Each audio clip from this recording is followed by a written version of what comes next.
Hi, this is Remembering the Past, the show where we talk about people who've died recently who've had a profound effect on our history, our society, or our culture. Tonight we're going to start out with a hero, a different kind of hero. Cena, who died at the age of 10. He was a black lab who served as a bomb-sniffing dog for 3 tours in Afghanistan. Here is the NBC Today show on Cena and a life well lived. This week we highlight another life well lived and a war hero of a different breed. Cena is a bomb-sniffing dog who served 3 tours of duty in Afghanistan with the Marine Corps. The Black Lab spent 9 months there at the side of Lance Corporal Jeff DeYoung, protecting troops and comforting DeYoung when he lost 7 fellow Marines in the space of 3 weeks. As soon as Cena was retired in 2014, Lance Corporal DeYoung adopted his former combat partner as a service dog to help with his post-traumatic stress disorder. In recent months, Cena was diagnosed with terminal bone cancer, and this week the dog got a hero's farewell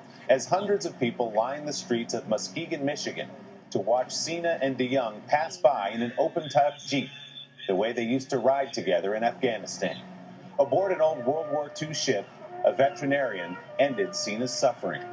The dog left in a flag-draped coffin. Cena, the black lab who served his country and his best friend, was 10 years old. These dogs, when they go out every day and they bring those people back every day, that's saving lives. He's not just about his family, and he's a Marine just the same. We're going to move on now to Sam Shepard, who died recently at the age of 73. Sam Shepard was an all-around arts guy, very good looking. He was a good actor, short story writer, musician, and most importantly, a Pulitzer Prize winning playwright. He was born Samuel Shepard Rogers. He dropped the Rogers, and he was an Army brat. In fact, he was born about 20 miles north of where we're recording tonight at Fort Sheridan, Illinois. His father was a U.S. Army officer and a bomber pilot during World War II, and they moved all over the country, especially in the West. And between his experiences with his family and his experiences out West, this really influenced his writing. It's ironic that most of his plays are about Midwestern or Western characters, and yet he moved to New York in 1963 and became considered an avant-garde playwright, and then he did time in Hollywood, where he was a fairly respected character as well. Here in Chicago, I think he's either the first or second most popular author at Steppenwolf Theater in terms of number of plays produced. He was in a relationship with Jessica Lange for almost 30 years, and they spent most of their time in Minnesota, where she came from. Here is the Hollywood Reporter on the career of Sam Shepard. Sam Shepard, the Pulitzer Prize-winning dramatist and Oscar-nominated actor, has passed away at the age of 73. Shepard's career spans several decades, with his first New York plays, Cowboys and The Rock Garden, produced in 1963. 11 of his plays won Obie Awards, including Chicago in 1965, Melodrama Play in 1967, The Tooth of Crime in 1972, and Action in 1974. His play Buried Child won a Pulitzer Prize and an Obie Award in 1979. 2 more of his plays were nominated for Pulitzers, True West in 1983 and Fool for Love in 1984. Shepard's final play, A Particle of Dread, premiered in 2014 at the Signature Theater in New York City, and Fool for Love was revived on Broadway in the fall of 2015. His work found success across the pond, with Buried Child being revived in 2016 and The Lie of the Mind enjoying a run in 2017 at the Southwark Playhouse. In addition to his plays, Shepard also wrote the screenplays for Zabriskie Point, Wim Wenders' Paris, Texas, and Robert Altman's Fool for Love, a film version of his play of the same title. As a writer-director, he filmed Far North and Silent Tongue in 1988 and 1992, respectively. Shepard was also an author whose novel The One Inside was published in February 2017. His acting credits are extensive and include Resurrection, Still Magnolias, Hamlet, The Notebook, Black Hawk Down, Don't Come Knocking, The Assassination of Jesse James by the coward Robert Ford, and Brothers. His appearance in The Right Stuff earned him a nomination for Best Actor in a Supporting Role at the 1984 Academy Awards. Most recently, Shepard was seen in the first 2 seasons of Bloodline on Netflix, and this would prove to be his final on-camera appearance. Shepard was also a musician and played drums in a band he formed called the Holy Modal Rounders and accompanied Bob Dylan on the Rolling Thunder Review Tour. He was in a relationship with actress Jessica Lange from 1982 to 2009. The Broadway and Hollywood communities have taken to Twitter to express their grief, with the likes of Ava DuVernay, Don Cheadle, Jason Alexander, and Mark Maron paying tribute to the multi-talented Shepard. He mentioned that his family, and especially his relationship with his father, were important in some of his later plays, and here he talks a little bit about that. It suddenly occurred to me that I was maybe avoiding a territory that I needed to investigate, which is the family. And I avoided it for quite a while because, to me, there was a danger. I was a little afraid of it, particularly around my old man and all of that emotional territory. I didn't really want to tiptoe in there, and then I thought, well, maybe I better. Well, when I'm talking about Sam Shepard, I have to play a little snip from his most famous Hollywood role. He was nominated for a Supporting Actor Academy Award, didn't win, but he played Chuck Yeager, the great American pilot and flying ace who was the first man to break the sound barrier in the 1983 adaptation of Tom Wolfe's book, The Right Stuff, about the Mercury astronauts. What are we going to do now? That guy in the corner, Yeager's his name. He's some kind of war hero. Shot down 5 Germans in one day. They say he's a natural-born stick and rudder man. He's press liaison man for the Air Force. You know of any problems? Only one. What's that? Holding him back. Major. Hey there, Yeager. Sir? We were just talking to Slick here about the sound barrier. Is that right? And we feel that the X1 is ready to have a go at it. We think the X1's got the answer to go beyond Mach 1. If there is any beyond. So what do you think, Yeager? Well, I'll tell you what, half these engineers never been off the ground, you know. I mean, they're liable to tell you that the sound barrier is a brick wall in the sky. It'll rip your ears off if you try to go through it. If you ask me, I don't believe the damn thing even exists. Waitress, a drink from Mr. Yeager here. No, thanks, I got one. So, do you think you want to have a go at it? Might. But since, as you say, this sound barrier doesn't really exist, how much? How much you got? No, I'm just joking. The Air Force is paying me already. Ain't that right, sir? Well, sure, Yeager, but So when do we go? well, how about tomorrow morning? I'll be there. See you there. As an actor, he was sometimes compared to Gary Cooper for that kind of laconic style. I don't think he was that good, but on the other hand, Gary Cooper couldn't write plays. By way of introduction to our next subject, we're going to play 2 college fight songs. First, my alma mater's fight song.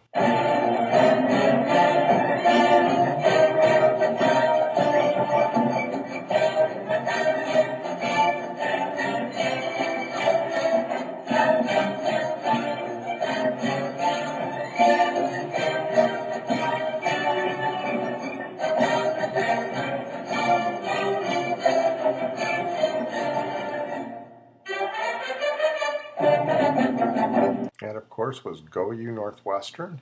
Next, for all you Golden Domers out there, the most famous college fight song of them all. And yes, that includes you Michigan and USC fans as well.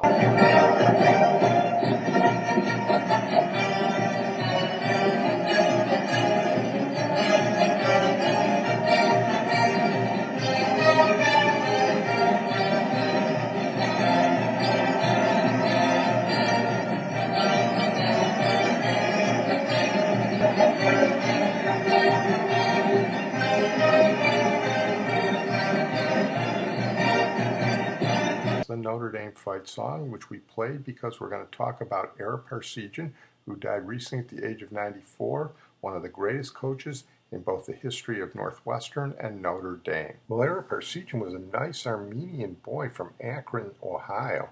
His father fled the Armenian genocide during World War I, and his early career was guided by the fact that he studied under some of the top coaches in football.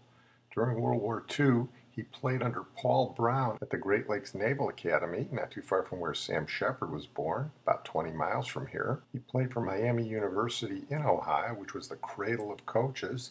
Played a little bit in the All-American Conference for the Cleveland Browns, again under Paul Brown, and then he went to coach at Miami of Ohio. He got the head coaching job there early in the 50s when a guy named Woody Hayes left for Ohio State, and you could tell early on this guy knew how to coach. He had 2 undefeated seasons with Miami of Ohio in the mid-50s, beating some big Big Ten schools. Northwestern saw this in 1956. They were in one of their many down cycles in football.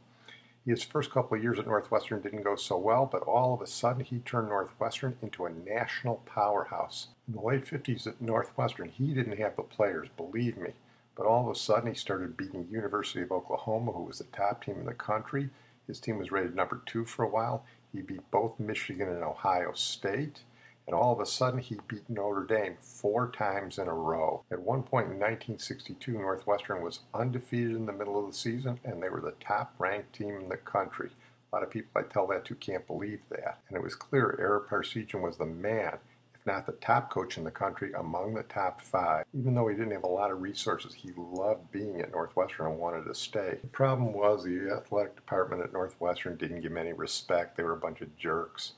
And those 4 victories in a row over Notre Dame made Notre Dame, who was then in the middle of their own down cycle, look at him.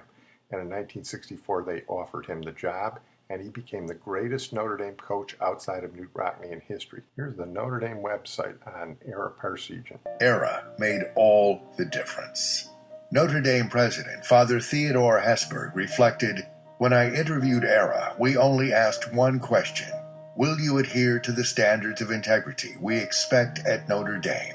When he answered yes, the choice was obvious." Introduced to lead the Fighting Irish by athletic director Moose Krause in January of 1964, Ara Parseghian went right to work. Once Ara came to Notre Dame, everything changed. The campus was just so excited to have him here. Earning his respect, it was worth fighting for. Led by Heisman Trophy winner John Hewart, the Irish came within 1 minute 33 seconds of an undefeated season in 1964. That team earned the first of Coach Parseghian's 3 MacArthur Bowl recognitions. 2 years later, in 1966, Notre Dame was named consensus national champion with 9 wins and a single tie. The legendary 10-10 Game of the Century at Michigan State. Another consensus national championship followed in 1973 with a thrilling 24-23 victory over undefeated Alabama in the Sugar Bowl. A leader of men, Ara coached 25 Notre Dame student-athletes into consensus All-Americans. Ara Parseghian's best year at South Bend, Indiana. Coach Ara Parseghian's playbooks began, "Congratulations, you've joined the team," and ended with the words, "We have no breaking point." I wanted to set a tone. We don't have a breaking point. We try to drive you to your breaking point, and that's where we're going. Be able to count on the Notre Dame spirit tomorrow afternoon. Thus, a new generation of coaches, players, students, alumni, and fans became believers again in Notre Dame's spirit. The students grasped right away when Ara came on campus that this is going to be a different situation. Ara Parseghian, without a doubt, was the most influential man in my life. Ara always cared about us more as people, as opposed to football players. He was a very intense, very competitive, very fair. He asked a lot from you. He expected a lot from you. He was like a second father to me, quite honestly. Class, the way he coached, the way he lived. What he did for Notre Dame, he's part of Notre Dame. He's the absolute best. I want to make 2 quick closing points about Ara. First, in that game of the century in 1966 against Michigan State, he did play for a tie. We talked about that in the Bubba Smith podcast, but he knew he had another game coming up against USC, so it was actually a great tactical move, even though he's criticized for it. And the second is, I know a lot of people at Northwestern who always will wonder what would have happened if we'd kept Ara Parseghian. Well, I'm going to close on that note. I want to thank my producer and IT genius, Sid Tepps. We're going to close tonight with D.L. Menard, who died recently at the age of 85. He was known as the Cajun Hank Williams, and he wrote one of the great Cajun songs of all time, The Back Door, which was based on Hank Williams' Honky Tonk Blues. He was a member of the Louisiana Music Hall of Fame, and we're going to close with The Back Door as D.L. Menard usually sang it in French as La Porte d'un Arrière. The back door that I'm about to sing for y'all, I took the idea of Honky Tonk Blues of Hank Williams. That's how the back door came about. And people's been telling me, DL, you should write a song about the front door, you see, because in a house there's more or less have 2 doors. But I've been having trouble with it because over here there's a lot of humidity. I've been having problem with the hinges. So that's why I didn't write it yet. Okay. We're gonna play the back door.